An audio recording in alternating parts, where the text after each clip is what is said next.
વર્ણિવેશરમણીય દર્શનમ મંદહાસ્ય રુચિરાનનાંબુજમ પૂજિતમ સુરનરોત્તમે મુદા ધર્મનંદનમહં વિચિંતય ત્વં સુકાંતભૃતં કાંતમ ત્વં કાંતમ સર્વદોગતમ ત્વં ગતે દ્વેગદેવત્વમ ત્વં વંદે ભક્તિકાસુતમ. સર્વ અવતારી સર્વ કારણના કારણ આપણા સૌના મોક્ષદાતા ઈષ્ટદેવ ભગવાન શ્રી સ્વામિનારાયણ, સ્વામિનારાયણ સંપ્રદાય દક્ષિણ વિભાગ અધિષ્ઠાતા દેવ વડતાલવાસી શ્રી લક્ષ્મીનારાયણ દેવ હરિકૃષ્ણ મહારાજ, અમદાવાદ બિરાજમાન શ્રી નરનારાયણ દેવની સ્મૃતિએ સહિત દુબઈ સત્સંગના દશાબ્દી મહોત્સવ એટલે કે 10 વર્ષ પૂર્ણ થયા એના ઉપલક્ષની અંદર આયોજિત ત્રિદિનાત્મક પુરુષોત્તમ પ્રકાશની દિવ્ય કથાના આજે અંતિમ પડાવ એના અવસરે સભામાં ઉપસ્થિત ધર્મકુળાશ્રિત વાલા સર્વે અમારા સંતો, ઉપસ્થિત સર્વે ભૂદેવો, ધર્મકુળાશ્રિત વાલા સર્વે સત્સંગી હરિભક્તો, સર્વ ધર્મ પ્રેમી સજ્જનો, સર્વ મોક્ષભાગી જીવાત્માઓ, દરેક ભક્તજનોને અમારા હૃદયપૂર્વક જય સ્વામિનારાયણ. વાલા ભક્તો, જે ઘડી જે અવસરની ભક્તો ઘણા સમયથી રાહ જોતા હતા એવો દિવ્ય સત્સંગનું વાતાવરણ, એવો માહોલ એ દુબઈને આંગણે સર્જાણો. અને એમ કહેવાય કે સુખના દિવસો જલ્દી વીતી જાય, દુઃખના દિવસો પહાડ જેવા લાગે, યુગ જેવા લાગે. એમાં ત્રિદિનાત્મક ઉત્સવ ક્યારે શરૂ થયો અને ક્યારે પૂર્ણ થવાને આરે આવી ગયો એ આપણને ખ્યાલ પણ ન રહ્યો. એટલો આનંદ, એટલો ઉમંગ, એટલો ઉત્સાહ આપણા સૌના હૃદયની અંદર અત્યારે પ્રવૃત્તે છે. જો કે એક વાત ઘણી વખત કથાની અંદર પણ અમે કહેતા હોઈએ, સંતો કહેતા હોય કે વ્યવહારિક જીવનની અંદર પણ આ શબ્દો સાંભળ્યા હશે કે દરેક જે વસ્તુ શરૂ થાય છે એને એક વખત વિરામ આપવો પડે. અને વિરામ આપવાનો હેતુ એ પૂર્ણાહુતિ નથી. જ્યારે કથા થતી હોય ને ત્યારે કથાની અંદર લખાય ગ્રામરની, વ્યાકરણની દ્રષ્ટિએ કથાની પૂર્ણાહુતિ. પણ શ્રીમદ ભાગવત તમે જો શ્રવણ કરો કે શ્રીમદ સત્સંગી જીવન તમે શ્રવણ કરો ને તેની અંદર છેલ્લે ઉપસંહારની અંદર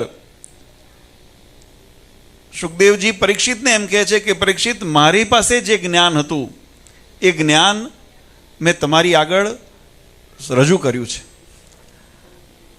એમાં કોઈ સંશય હોય, કોઈ પ્રશ્ન હોય તો તમે એ પ્રશ્ન અમને કરી શકો, એનું સમાધાન કરવા પ્રયત્ન કરીશ. અને જો તમને એનીથી સંતુષ્ટિ હોય તો હું બીજા પરીક્ષિતની શોધમાં જઈશું. કહેવાની પાછળનો ભાવાર્થ કે ભગવત ચરિત્ર, ભગવત કથા, કલ્યાણનો માર્ગ એની ક્યારે પૂર્ણાહુતિ નથી હોતી.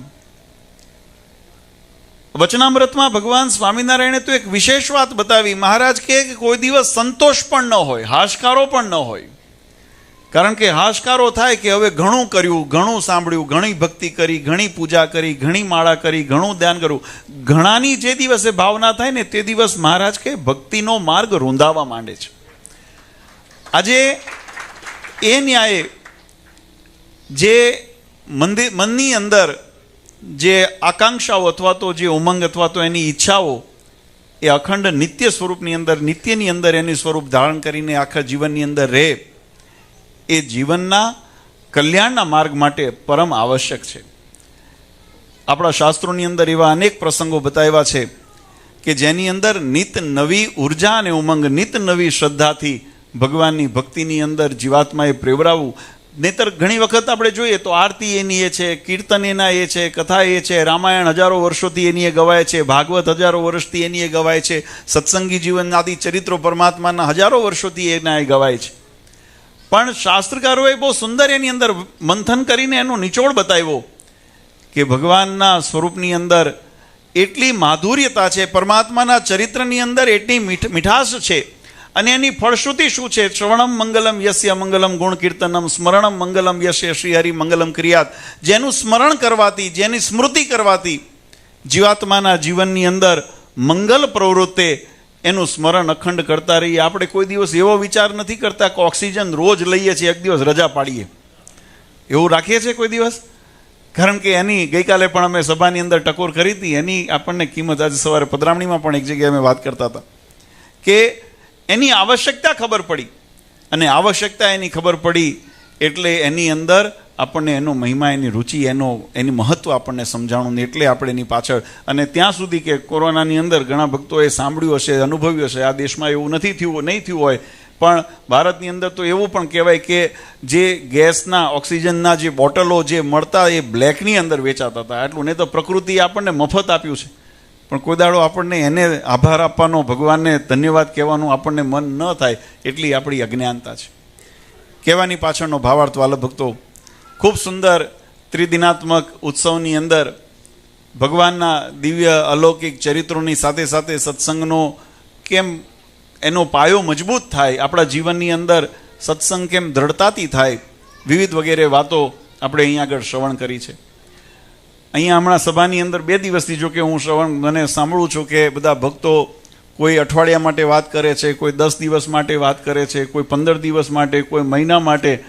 બધા એમ કહે છે કે બાપુજી અહીંયા આગળ મહિનો રોકાવો. મને ચેતન ભગત તો કે 30 દિવસના વિઝા છે.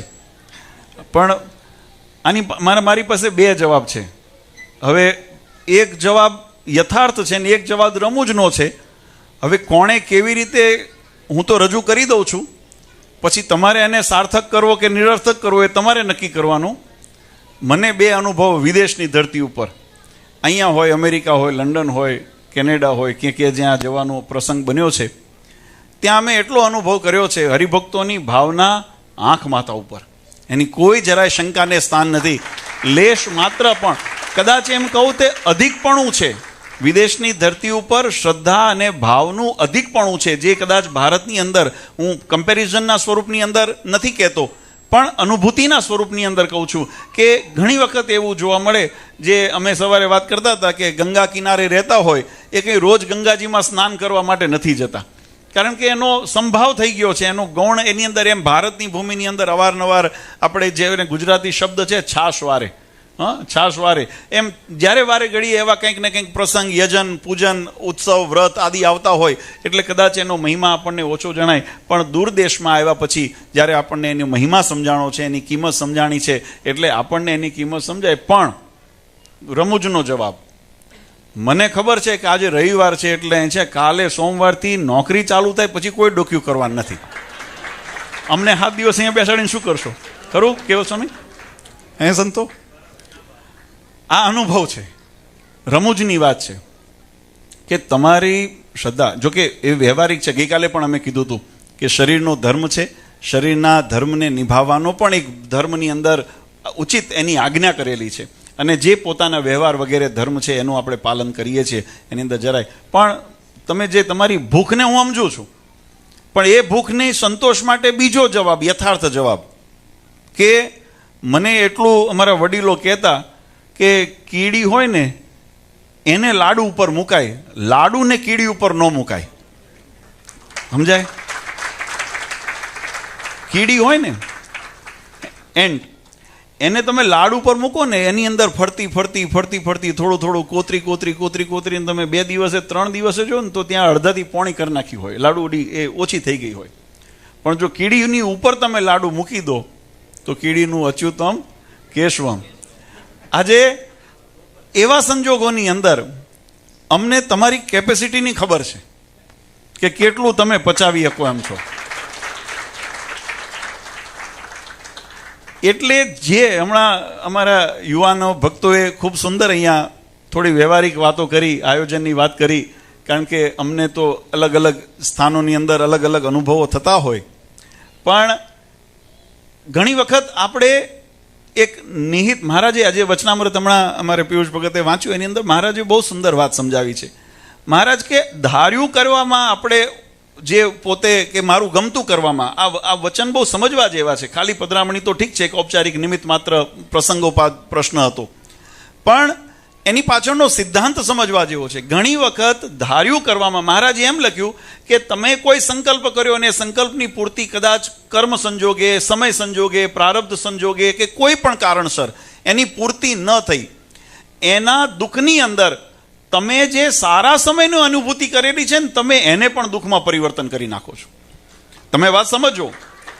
જે કાર્યની સિદ્ધિ તમે સારા, જેનો પરમાત્માના દર્શનનું જે સુખ, આજે પરમાત્માની કથા વાણીનું જે સુખ, ભગવાનના આજે અહીંયા અન્નકોટના સરસ દિવ્ય દર્શન થાય છે, આવા જે એક સ્મરણની અંદર, એક ચિત્તની અંદર જે મૂર્તિને કંડારવી અથવા પ્રસંગને કંડારવો, અને એવો પ્રસંગ જો મહારાજે વચનામૃતમાં કીધું અંત સમય જો યાદ આવી જાય તો એ કલ્યાણનું ભાતું બની જાય.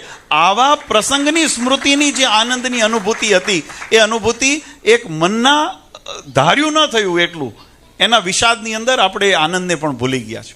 એટલે કહેવાની પાછળનો ભાવાર્થ એનો વચનામૃતનો એવો કે જીવનની અંદર આપણને જે પ્રાપ્ત થયું છે ને એનો મહિમા સમજી અને એની અંદર, એટલે ઘણા સંતો કીર્તનોની અંદર ગાય છે, મોજમાં રહેવું, મોજમાં રહેવું, અલખધણીની ખોજમાં રહેવું, મળી જાય તો પણ એની ખોજમાં રહી અને ભગવાનની ભક્તિની મોજની અંદર રહેવું. અને આજે એ કહેતા અતિશયોક્તિ નથી લાગતી કે જે સંસ્કારોના સિંચનની તમે બધા પોષિત થયા છો એ આપણી ભારતીય સનાતન વૈદિક પરંપરા છે.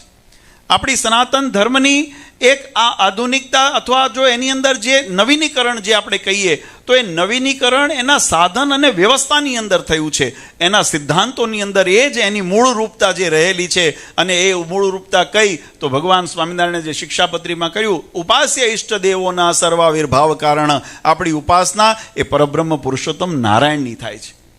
આપણે પરમાત્માના અલગ અલગ વિવિધ સ્વરૂપોને, ઘણા અમે કોઈ વખત એક યુવાને પ્રશ્ન પૂછ્યો કે ભગવાનના આટલા બધા સ્વરૂપોની પૂજા શા માટે? ત્યારે એનો ઉત્તર આપણા શાસ્ત્રોની અંદર પણ જો કે વિસ્તારથી લખેલો છે, પણ આધુનિક સમજી શકે એટલે અમે એટલું એને કીધું, અલગ અલગ પૂજા ભગવાનની, અલગ અલગ ભગવાનની પૂજા નથી થતી, એક ભગવાનની અલગ અલગ સ્વરૂપોની પૂજા થાય છે. અને આ વાત વચનામૃતમાં ભગવાન સ્વામિનારાયણે લખી છે. મહારાજને વચનામૃતની અંદર લોયાની અંદર પ્રશ્ન પૂછવામાં આવ્યો કે બ્રહ્માંડને વિશે ભગવાનનું મૂર્તિ એક છે કે અનેક છે? એક પૃથ્વીની વાત નથી, એક મૃત્યુલોકની વાત નથી, પણ આવા અનંત બ્રહ્માંડો છે. તો દનેક બ્રહ્માંડોને વિશે ભગવાનની સ્વરૂપ એક છે કે અનેક રૂપે છે, અનેક સ્વરૂપ છે? અને બીજો પ્રશ્ન પૂછ્યો કે મોક્ષની પરંપરા, મોક્ષની રીત પણ બ્રહ્માંડને વિશે જુદી જુદી છે કે એક છે? ત્યારે એનો ઉત્તર ભગવાન સ્વામિનારાયણે બહુ સુંદર જવાબ આપ્યો. મહારાજ કે પરમાત્માનું, જે હમણાં કેવલ સ્વામીએ પણ કથાની અંદર એમને થોડું વણ્યું કે પરમાત્માનું જે સ્વરૂપ છે એ પરમાત્માના ધામની અંદર એ ભગવાનનું દિવ્ય આકૃતિ સ્વરૂપ, એ અખંડ સાકાર સ્વરૂપ બિરાજમાન પરમાત્માનું અખંડ રહે છે. વચનામૃતની અંદર મહારાજે એને વિશેષણ બતાવ્યું.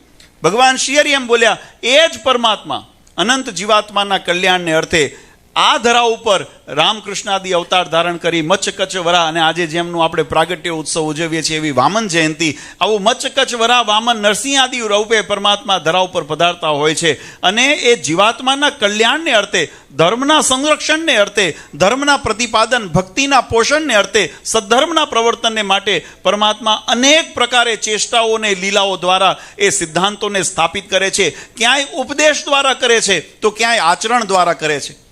જ્યારે મચ્છ અવતાર થયો તો ભગવાને ઉપદેશ નથી દીધો, પણ પરમાત્મા કૃષ્ણ રૂપે પધાર્યા તો મહારાજે ગીતાનો ઉપદેશ દીધો. ભગવાન સ્વામિનારાયણે આ ધરા ઉપર પ્રાગટ્ય લઈને શિક્ષાપત્રી જેવો ગ્રંથ મહારાજે આપ્યો. તો ક્યાંક આદેશ દ્વારા, ક્યાંય ઉપદેશ દ્વારા, ક્યાંય ચરિત્રો દ્વારા, પણ પરમાત્માનો હેતુ એટલો જ રહ્યો છે કે જીવાત્માનું કલ્યાણ કેમ થાય.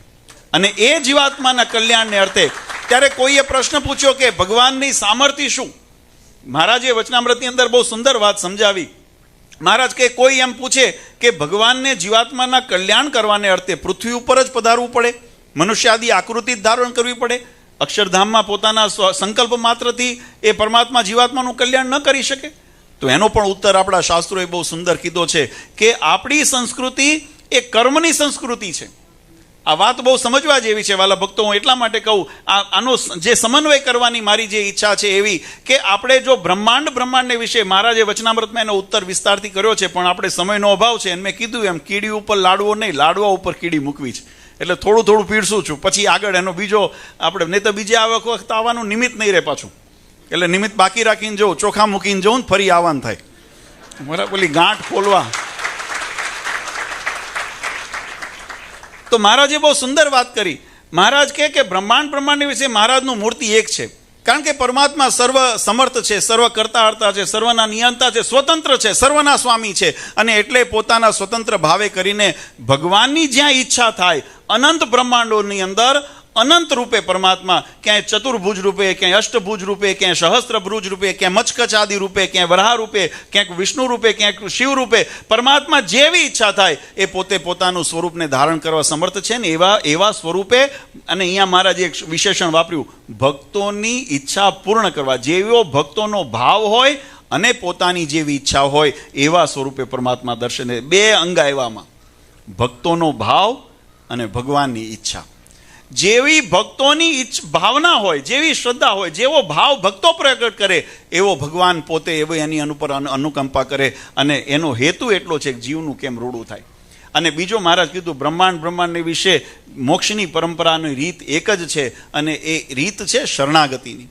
જીવાત્મા એન કેન પ્રકારે આ ભ્રમણાની અંદરથી જો પોતાની મનની વૃત્તિઓને ટાળીને ભગવાનના સ્વરૂપની અંદર, ભગવાનના સાનિધ્યની અંદર જો પોરવે અને ભગવાનના વચનની અંદર જો વર્તવા તૈયાર થાય, ભગવાનની આજ્ઞામાં વર્તવા તૈયાર થાય. ભગવાનની આજ્ઞા કઈ? જે આપણા શાસ્ત્રોએ કીધું છે, જે આપણા વેદોએ કીધું છે, જે આપણા પુરાણોની અંદર, શ્રુતિઓની અંદર જે વિવેચન કરેલા છે એવા વિધિ નિષેધના નિયમ હોય, ઉપાસના ભક્તિના નિયમ હોય, મહિમાના વાક્યો હોય, એ શાસ્ત્રના વાક્યને અનુસરીને પોતાના જીવનની અંદર જ્યારે તબદીલી લાવે, પરિવર્તન લાવે ને, એ ભગવાનના વચનનું, આજ્ઞાનું પાલન કર્યું કહેવાય. અને એ જ ભગવાનની સાચા અર્થમાં શરણાગતિ કરવામાં આવે છે.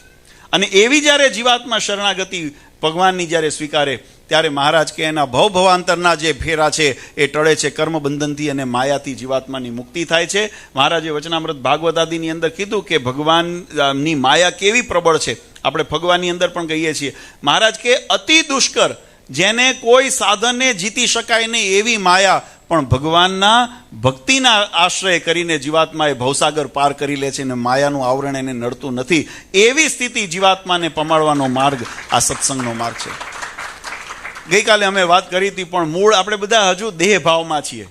એટલે દેહ ભાવના કારણે આપણી બુદ્ધિ, આપણી વિચાર એ આત્માના કલ્યાણ સુધી હજુ પહોંચતી નથી. એટલે આપણે વિચારીએ, કારણ કે સવારે રોટલી ખાધી ને એટલે હાંજની રોટલીનો મેળ કરવાનો છે. આપણી પહેલી દ્રષ્ટિ અહીંયા જાય કે ભાઈ હાંજે શું કરશું.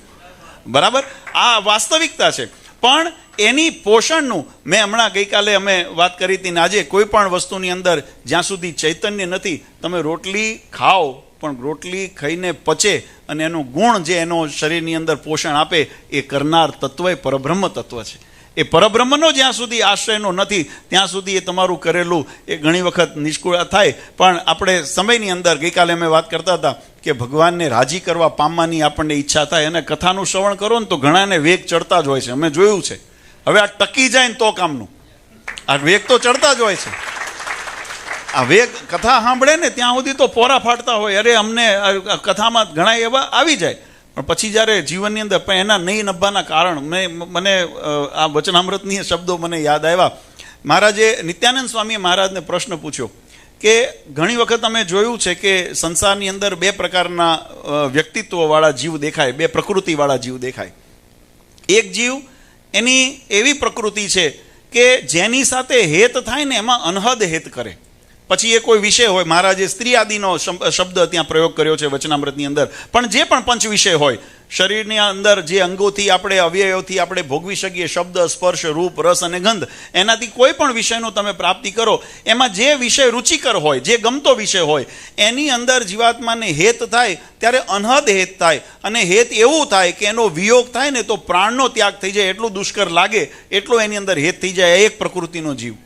અને બીજો પ્રકૃતિનો જીવ કેવો કે સામાન્ય, પ્રાપ્ત થયું તો રાજી, ન થયું તો કંઈ વાંધો નહીં, એને એટલું બધું હેત ન થાય. આવો પ્રકૃતિ. અને આપણે જોઈએ છીએ, જીવનની અંદર અનુભવીએ છીએ, ઘણાની સાથે અનહદ હેત થાય કે જેનો વિયોગ પણ પોસાય નહીં. અને ઘણાને એવું પણ હોય કે આવ્યા તો ઠીક ને ન આવ્યા તો કાંઈ નહીં. એટલે એવું પણ આપણે વ્યવહાર કરતા હોઈએ ઔપચારિક, જેને આપણે શું કહીએ છીએ અંગ્રેજીની અંદર એક છે પ્રોફેશનલ રિલેશન, રાઈટ? એમ રાઈટ? હા, એક પ્રોફેશનલ રિલેશન હોય અને એક ઇન્ટરનલ રિલેશન હોય, આપણા સંબંધ, આત્મીય સંબંધ હોય. તો બંને રીતે જગતમાં જોઈએ છે. મહારાજને નિત્યાનંદ સ્વામીએ પ્રશ્ન પૂછ્યો કે આ બે પ્રકારે જે અમે વર્તન જોઈએ છે તો આ જીવના જ બે પ્રકાર હશે? બહુ સુંદર સમજવા જેવો પ્રશ્ન છે. આ જીવના જ બે પ્રકાર હશે? ત્યારે મહારાજે કીધું ના, જીવ તો અમે જ્યારે નિર્માણ કર્યો ને તો શાશ્વત જ કર્યો હતો. શાશ્વતનો અર્થ કોઈ વિકાર વગરનો. એટલે જીવની અંદર કોઈ વિકાર નથી. આ હેત કરવું ન કરવું આ બધું જે પ્રવૃત્તિ થાય છે એ તો આ સંસારમાં આવીને જીવાત્માને થાય છે, અને સંસારમાં આવીને થાય છે એનો પાશ જીવ ઉપર લાગે છે, એટલે જીવ પણ એના રંગે રંગાય છે. તો મહારાજ કીધું કે ના, જીવમાં તો એવો ભેદ અમે જોયો નથી, તો પછી આ હેત થવાનું ને ન થવાનું કારણ શું? આ તમને વ્યવહારમાં પણ કામ આવશે. કોઈ પણ કામ કરો ને તો એ કામમાં તમારું ઘણી વખત આપણે કહીએ ને મન નથી લાગતું, ઘણી વખત આપણે કહીએ છીએ કે એમાં આનંદ નથી આવતો, એમાં સંતોષ નથી થતો. એની પાછળના કારણો છે. એ કારણો સમજો ને તો કામમાં વધતા પછી તમારા ઘર પરિવારની અંદર પણ તમે એનો ઉપયોગ કરી શકો. આપણે કહીએ ઘણાના સંબંધ નથી ફાવતા, પણ નથી ફાવતા એની પાછળ આપણે કેવી રીતે જોડ્યા છે ને બહુ મહત્વનું છે. ઘણી વખત વ્યવહારની અંદર કહીએ, ઓફિસ વર્કની અંદર જતા હોઈએ, બોસનો સ્વભાવ નથી ફાવતો, પણ આપણે કેવા એની સાથે સંબંધ ટર્મ્સ નક્કી કર્યા છે ને એના ઉપર નિર્ભર થાય ને, ગમે ન ગમે. તો આ બધી વસ્તુની અંદર જે આપણે આધ્યાત્મિક ક્ષેત્રની વાત છે એટલે હું એના ઉપર સીમિત રહું, પણ સમજવા જેવી વાત છે. મહારાજને પૂછ્યું, મહારાજ કે એમાં જીવના તો એવા પ્રકાર નથી, એ તો કર્મે કરીને થાય છે. મેં હમણાં વાત કરી ને કે આપણી સંસ્કૃતિ કર્મ પ્રધાન સંસ્કૃતિ છે. જીવાત્મા જેવું કર્મ કરે છે, આપણા શાસ્ત્રોએ કીધું કે જીવાત્મા કર્મ વગર રહી શકતો નથી. યાજ્ઞવલ્ક્ય સ્મૃતિની અંદર આ વાત લખી કે ક્ષણ માત્ર પણ જીવાત્મા કર્મ વગર રહી શકતો નથી. જ્યારે શરીરની પ્રાપ્તિ થાય પછી કર્મ કરવું એના માટે ફરજિયાત બને છે, કર્મ વગર રહેવાતું નથી. તમે એમ કહો કે કંઈ નવરો ન બેઠો હોય ને એ એક કર્મ છે, હાવ કંઈ ન કરતો હોય ને એ પણ એક કર્મ છે. એની એવી રીતે કર્મ વગર એ જીવાત્મા રહેતો નથી. તો એ કર્મનું ફળ નિર્માણ શું થાય?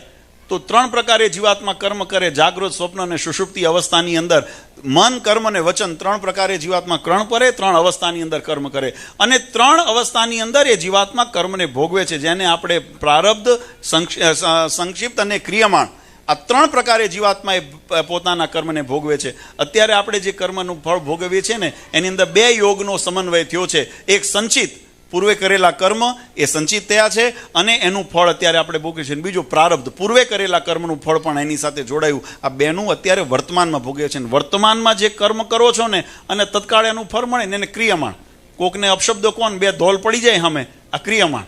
એટલે કર્મ તો બધી રીતે થતા હોય, પણ 3 અવસ્થાની અંદર તો કર્મનું પ્રધાનપણું આપણા શાસ્ત્રોએ બતાવ્યું છે. તો મહારાજે વચનામૃતમાં કીધું કે જીવાત્માને જે હેતને થાય ને એ કર્મે કરીને થાય છે. હવે કર્મે કરીને થાય કેવી રીતે? તો મહારાજે એનું બહુ સુંદર વિશ્લેષણ કર્યું કે કર્મ, અત્યારે તમે બધા કથા સાંભળો છો, આ કર્મ કરો છો. તમને એમ લાગતું હોય કે અમે નવરા બેઠા છીએ, આ નવરા નથી બેઠા. ઇન્દ્રિય કરીને તમે કથાનું શ્રવણ પણ કર્મ છે. હવે આ કર્મ તમને કેટલા રૂપે સાર્થક થાય એનું વિશ્લેષણ આપણે સમજવા જેવું છે. મહારાજે બહુ સુંદર વાત સમજાવી. મહારાજ કે જીવાત્મા જ્યારે કર્મ કરે ત્યારે 3 પ્રકારના એની અંદર ભેદ બતાવ્યા છે. એક, એની અંદર વેગ નિર્માણ થાય, મધ્યમ વેગ, મંદ્ર વેગ અને તીવ્ર વેગ. અને જેવા વેગે કરીને જીવાત્મા કર્મ કરે એવું એ કર્મનું ફળ નિર્માણ થાય છે. હવે આપણને એમ વસ્તુ સમજવાની જિજ્ઞાસા થાય કે આ મધ્યમ વેગ, કામ તો એક જ છે, એક સરખા જ બેઠા છીએ, પણ ના, બધા એક સરખા બેઠા છો ને પણ એક સરખા નથી. એની અંદર 3 ભેદ બતાવ્યા મહારાજે. ઉત્તમ, મધ્યમ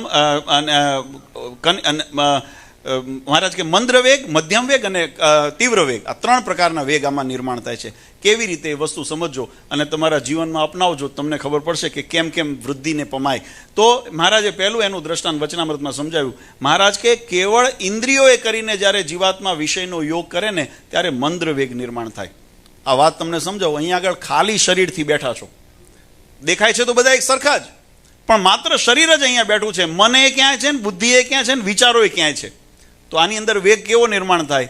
મંદ્ર વેગ નિર્માણ થાય. અને એની ફળશ્રુતિ કેટલી નિર્માણ થાય?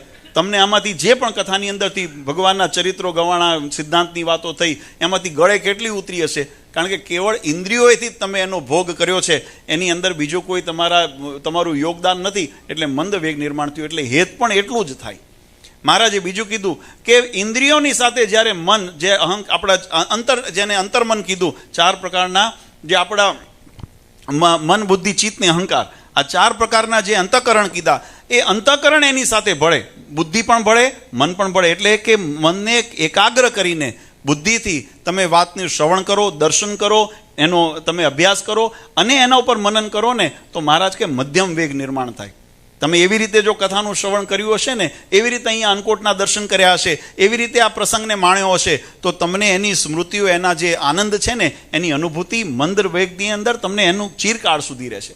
ઓલું તો હમણાં બહાર નીકળશો ને ભૂલી જશો. મંદ વેગ હશે ને, બહાર જઈને કોઈ પૂછે ને કે કથામાં શું કીધું, એમાં એક કથા રમૂજની છે, 2 મિનિટ લઈ લો, ઉતાવળ નથી ને? હા, તો એમાં એક કથા કરતા હતા, તો કોઈને કીધું કે ભાઈ ભગવાનની કથામાં બહુ આનંદ આવે છે, મજા આવે છે, એટલે કથાની અંદર શ્રવણ કરવા જવું જોઈએ. તો એક આવ્યા, રુચિ નહીં પણ આવ્યા, છતાંય સંગે કરીને આવ્યા ને પાછળ થાંભલો ગોત્યો. આપણે ત્યાં થાંભલાનો બહુ મહત્વ હોય. થાંભલો ગોત્યો અને થાંભલાના ટેકે બેન કથા સાંભળે, અને કથા સાંભળતા એને નિંદ્રા આવી ગઈ.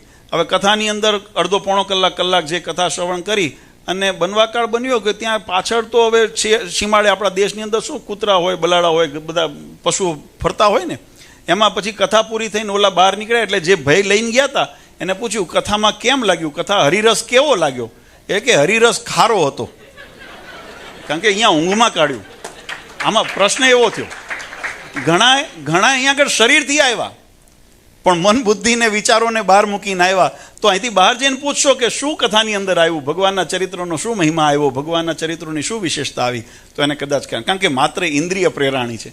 મહારાજ કે ઇન્દ્રિયની સાથે જ્યારે અંતઃકરણ પ્રેરાય ને ત્યારે એને કંઈક ગ્રાસ કરે. ઘરે જઈને પાછી વાગોળીએ ને તો થોડું યાદ આવે. પણ મહારાજે ત્રીજું બહુ ઉત્તમ બતાવ્યું. મહારાજ કે ઇન્દ્રિયો, અંતઃકરણ અને એની સાથે જ્યારે જીવ જોડાઈ જાય ને, જ્યારે એની સાથે જીવ જોડાઈ જાય ત્યારે તીવ્ર વેગ નિર્માણ થાય. અને તીવ્ર વેગે કરીને તમે જ્યારે વિષયને ભોગવો ને ત્યારે એ વિષયની અંદર એટલો હેત થઈ જાય. આ હેત જે ભગવાનના સ્વરૂપની અંદર કરવું ને, આ સામાન્ય વાત નથી. કોઈ પણ વ્યવહારિકમાં પણ આપણે એનો અનુભવ કરી શકીએ, પણ ભગવાનની અંદર પ્રીતિ કરવી હોય, મેં ગઈકાલે પણ કીધું હતું, કાલે એક ચાવી બતાવીશ કે ભગવાનની અંદર હેત કેમ કરવું. તો એની આ ચાવી બતાવી કે ભગવાનની અંદર જો હેત કરવું હોય ને તો માત્ર ઇન્દ્રિયોથી કામ નહીં થાય, માત્ર અંતઃકરણથી કામ નહીં થાય, પણ ઇન્દ્રિય અંતઃકરણની સાથે જ્યારે જીવ ભળશે ને ત્યારે એની સાર્થકતા આપણને પ્રાપ્ત થશે ને ત્યારે પરબ્રહ્મ પુરુષોત્તમ નારાયણની પ્રાપ્તિ થશે. આવો મહિમા જ્યારે જીવનની અંદર દ્રઢ થાય ત્યારે ભગવાનના સ્વરૂપની પ્રાપ્તિ જીવાત્માને સહજ થાય. અને એના માટે દાખલો હું ફરી કહું છું કે કીડી ઉપર એક ટાઈમે લાકડો મૂકો ને તો નહીં મેળ ખાય, તમારે વારંવાર. અને એટલા માટે વારંવાર સ્ટેજ ઉપરથી અહીંયા કહેવામાં આવ્યું કે આજની સભા એ આપણા માટે એક આનંદનો ઉત્સવ છે, પણ આવી દર રવિવારે સભા થાય એની અંદર આપણે યથાશક્તિ બધા ભક્તો, હા કોઈ વખત કોઈ કારણસર ન આવી શક્યા, કોઈ આપતકાળ આવ્યો હોય, કોઈ શરીર સંપત્તિ સારી ન હોય, કોઈ એવા બીજા મહત્વના કામ આવ્યા હોય અને કદાચ ન આવો તો અમે સમજી શકીએ છીએ, પણ નિયમિત રૂપે રજા ન પાડવી. એટલે નિયમિત રૂપે આપણે અહીંયા જે સભા થાય છે એની અંદર બધા અચૂક હાજરી લેજો તો થોડો પ્રસાદ તમને કાયમ મળતો રહેશે. અને એમ કરતાં જ્યારે પરિપક્વતા આવે ત્યારે તમને, અને અમારી માટે જે વાત કરી છે મેં 2 ઉત્તર કર્યા, ઉતાવળના કર્યા કે તમને બધાને આજે રવિવારે રજા છે પણ કાલથી પાછા દેખાશો નહીં, એ તો ખાલી રમૂજ હતી. કારણ કે મને ખબર છે કે ખપવાળા ભક્તો તો કાયમ કથાની અંદર બધા ઓનલાઈન પ્રસંગોમાં, અને તમે એમાંય શનિ રવિ લાભ લો ને તોય અમે રાજી, પણ અમે આવશું વહેલા, એના સારું આવશું.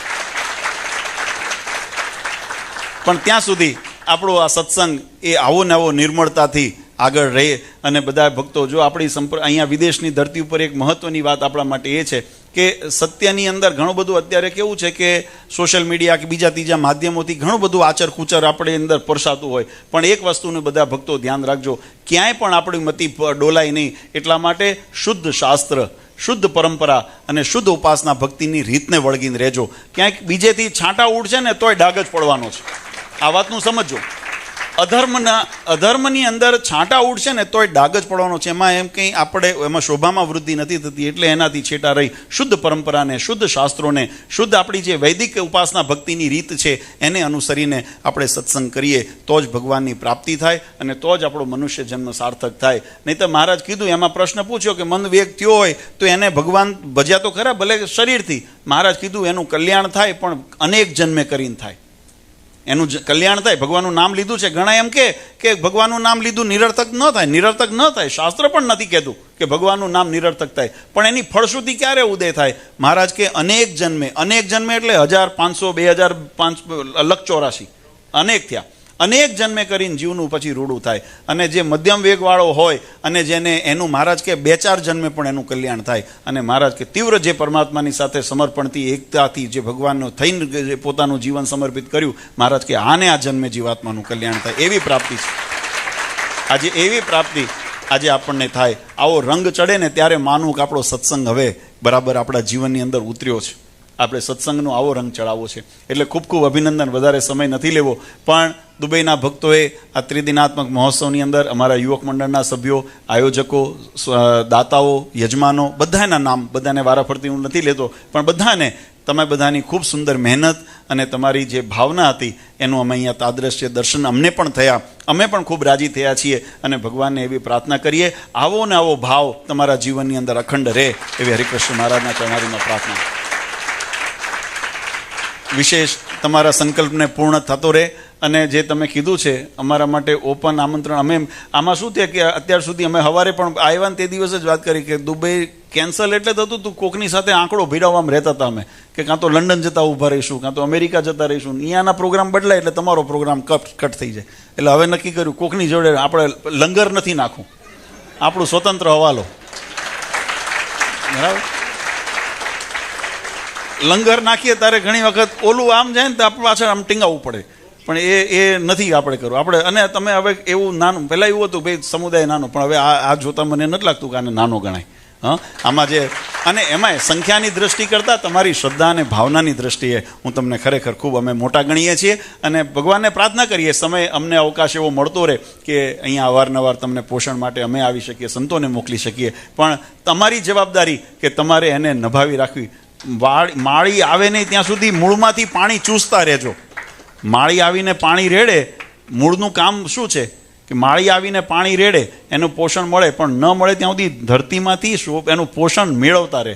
એમ તમે બધાએ પણ આપણા મૂળ શાસ્ત્રો સત્સંગમાંથી એનું પોષણ મેળવી અને કાયમ ભગવાન આપણી આ દુબઈની જે સત્સંગવાળી છે એને મહારાજ લીલી રાખે એવી હરિકૃષ્ણ મહારાજના ચરણારીમાં પ્રાર્થના કરીએ છીએ. આજના આ દશાબ્દી મહોત્સવને ખૂબ ખૂબ વધાવીએ છીએ અને તમામ હરિભક્તોને અંતરથી પરમ પૂજ્ય સનાતન ધર્મ ધુરંધર આચાર્ય શ્રી અજેન્દ્ર પ્રસાદજી મહારાજ, અસો ગાદીવાળા પૂજ્ય માતુશ્રી અને અમારા સમસ્ત ધર્મકુળ પરિવાર વતી અંતરના ખૂબ ખૂબ આશીર્વાદ આપીએ છીએ. ભગવાન તમારા સૌનું ખૂબ મંગલ વિસ્તારે અને સર્વને સુખિયા કરે. સર્વે ભવંતુ સુખીના, સર્વે સંતુ નિરામયા. એ સિદ્ધાંતિ સર્વ સ્વસ્થ રહો, સુખી રહો અને મહારાજનું ખૂબ ભજન કરો એવી ભગવાન શ્રી હરિ સૌ પર કૃપા વરસાવે પ્રાર્થના સાથે મારી વાણીને વિરામ આપું. સહેજાન સ્વયં મહારાજ.